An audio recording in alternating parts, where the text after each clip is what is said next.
Karibu tena ndugu mpenzi mtazamaji na mfuatiliaji wa chaneli hii. Leo Machi 6 na tunaangazia hukumu ya kihistoria iliyotolewa na Mahakama ya Afrika ya Haki za Binadamu na Watu, African Court on Human and People's Rights, ambayo ipo jijini Arusha. Mahakama imetangaza kuwa kifungu cha 41(7) cha Katiba ya Tanzania kinakiuka mkataba wa haki za binadamu na watu wa Afrika, kwani kinazuia mahakama kuchunguza malalamiko kuhusu uchaguzi wa mgombea wa urais baada ya tume ya uchaguzi kutangaza mshindi.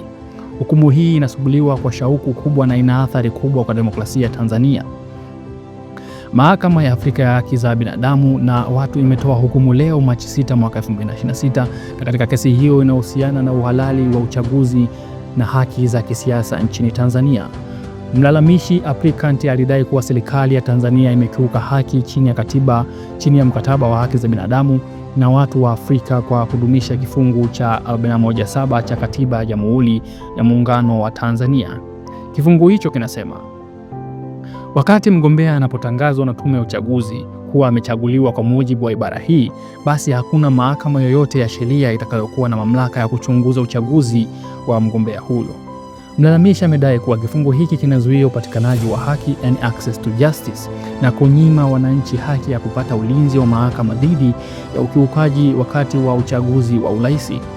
Hii inakiuka kifungu cha 7(1)(a) cha mkataba, haki ya kusikilizwa kwa haki na bila upendeleo, na kifungu cha 3 ambao ni ulinzi sawa wa sheria. Hukumu hii inafuata maamuzi ya awali kama Jebla Kambole vs Tanzania, ambayo ni applicant namba 018 ya mwaka 2018, Julai 15 mwaka 2020, ambapo mahakama ilitangaza kifungu hicho kinakiuka mkataba na kuamuru Tanzania kirekebishe katiba ili kuondoa kizuizi hicho. Katika hukumu ya leo, mahakama imethibitisha kuwa kifungu cha 41(7) kinazuia mahakama kuchunguza malalamiko kuhusu uchaguzi wa rais baada ya tangazo la mshindi. Hiyo kinakiuka haki za msingi za uchaguzi huru na wa haki. Hukumu hii inatokana na kesi iliyofunguliwa mwaka 2018 na Jebla Kambole, ambapo mlalamishi alipinga kifungu cha 41(7) kinachokiuka haki za uchaguzi. Mahakama iliamua Julai mwaka 2020 kuwa kifungu hicho kinazuia access to justice na kinakiuka kifungu cha 7 cha mkataba, haki ya fair trial, na kifungu cha 3 equal before law. Tanzania iliambiwa irekebishe katiba ndani ya muda maalum, lakini hadi mwaka 2026 marekebisho hayajafanyika. Na data za hivi karibuni katika ripoti za LHRC, Legal and Human Rights Center, na vyombo vya habari kama The Citizen, mahakama imethibitisha tena kuwa kifungu hicho kinazuia uchunguzi wa mahakama baada ya NEC kutangaza mshindi, hivyo kinakiuka msingi ya demokrasia.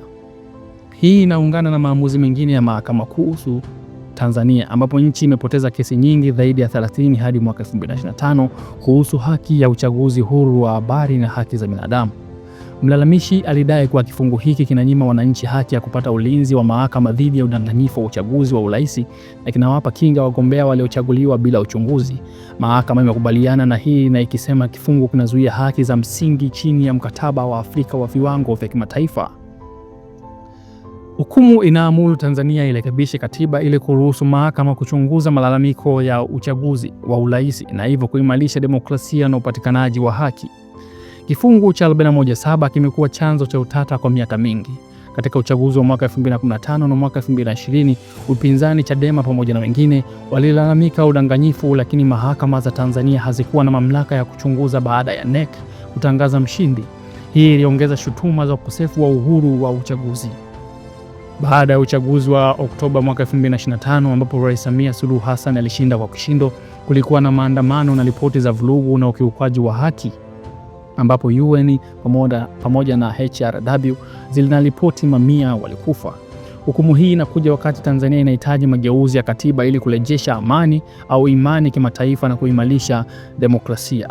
Tanzania ilijiondoa katika tamko la ibara 34(6) ya itifaki ya mahakama mwaka 2019, hivyo watu binafsi hawawezi kufungua kesi moja kwa moja tena, lakini kesi za awali kama hizi zinaendelea na hukumu inaweza kuongeza shinikizo kwa serikali kurekebisha katiba. Hukumu hii ni hatua kubwa kwa haki za binadamu na demokrasia Tanzania.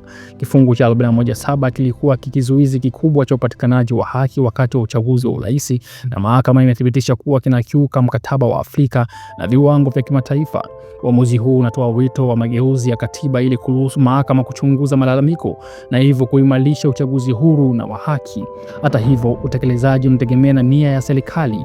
Tanzania imeshindwa kutekeleza maamuzi mengi ya mahakama ya Afrika kama kesi za uhuru wa habari na haki za uchaguzi. Hivyo, shinikizo la kimataifa UN, AU na wafadhili linaweza kuwa muhimu. Hii inaweza kuwa nafasi ya mazungumzo ya kitaifa kuhusu katiba mpya na mageuzi ya uchaguzi. Wasikilizaji, hukumu hii ni alama ya mabadiliko yanayowezekana kwa demokrasia Tanzania.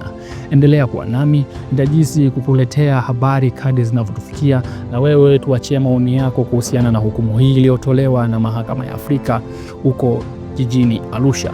Una maoni gani kuhusiana na hili? Je, ni jambo jema kwa nchi kama Tanzania kulingana na siasa zilivyo sasa hivi, au ni jambo baya?